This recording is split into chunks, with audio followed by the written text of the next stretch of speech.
નમસ્કાર મિત્રો, Sanjay maths and science એકેડેમીમાં તમારું સ્વાગત છે. આજે આપણે વિજ્ઞાનનું પહેલું જ પ્રકરણ આપની આસપાસમાં દ્રવ્ય વિશે સમજવાના છીએ. તો ચાલો સીધા જ વિજ્ઞાનના એક એવા મૂળભૂત સવાલથી શરૂઆત કરીએ જેણે સદીઓ સુધી મોટા વૈજ્ઞાનિકોને પણ વિચારવા પર મજબૂર કરી દીધા હતા. આ એક સામાન્ય લાગતા સવાલે જ એક બહુ જ મોટી વૈજ્ઞાનિક ચર્ચા શરૂ કરી દીધી હતી, જે ખૂબ લાંબા સમય સુધી ચાલી હતી. થયું એવું કે વર્ષો સુધી વૈજ્ઞાનિકોના બે ગ્રુપ પડી ગયા હતા અને બંને દ્રવ્યના સ્વભાવ એટલે કે એના નેચર વિશે અલગ માનતા હતા. એક ગ્રુપનું કહેવું હતું કે દ્રવ્ય છે ને એ લાકડાના ટુકડા જેવું સતત છે, મતલબ કે એમાં કોઈ જ ખાલી જગ્યા નથી, બધું એકદમ સળંગ છે. જ્યારે બીજું ગ્રુપ કહેતું કે ના ભાઈ ના, દ્રવ્ય તો રેતીના ઢગલા જેવું છે, એટલે કે એ નાના કણોથી બનેલું છે. તો હવે સવાલ એ છે કે આમાંથી સાચું કોણ?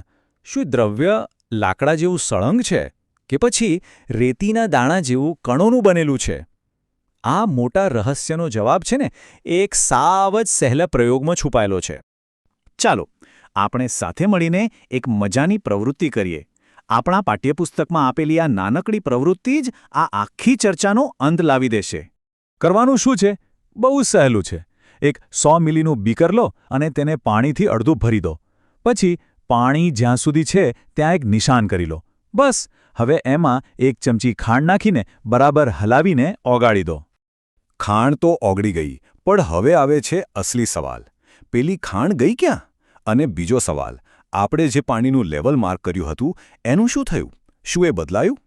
અને હવે જુઓ, આ પ્રયોગનું પરિણામ એ એટલું આશ્ચર્યજનક છે કે એનાથી બધું જ સાફ થઈ જશે.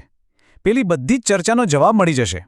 તમે જોશો કે ખાંડ તો ગાયબ થઈ ગઈ, પણ નવાઈની વાત એ છે કે પાણીનું સ્તર જરા પણ ઉપર નથી આવ્યું.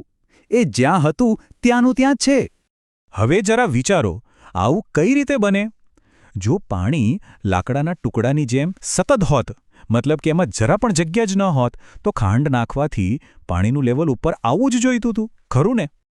તો બસ આ એક જ અવલોકન આપણને આપણા અંતિમ જવાબ સુધી, આપણા નિષ્કર્ષ સુધી લઈ જાય છે. આનો મતલબ એક જ થાય છે કે પાણી નાના કણોનું બનેલું છે અને એ કણોની વચ્ચે ખાલી જગ્યાઓ છે. પેલી ખાંડના કણો બીજે ક્યાંય નથી ગયા, બસ આ ખાલી જગ્યાઓમાં જઈને ગોઠવાઈ ગયા છે. તો આના પરથી સાબિત થાય છે કે દ્રવ્ય સતત નથી, પણ ખૂબ જ નાના કણોનું બનેલું છે. એટલે કે પેલો બીજો સિદ્ધાંત, કણમય સિદ્ધાંત, એ જ સાચો હતો. તો હવે 1 મિનિટ માટે આ વાત પર વિચાર કરો.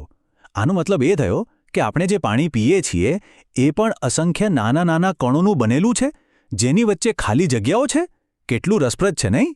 તો મને આશા છે કે આ પ્રયોગથી તમને દ્રવ્યનો કણમય સ્વભાવ બરાબર સમજાઈ ગયો હશે.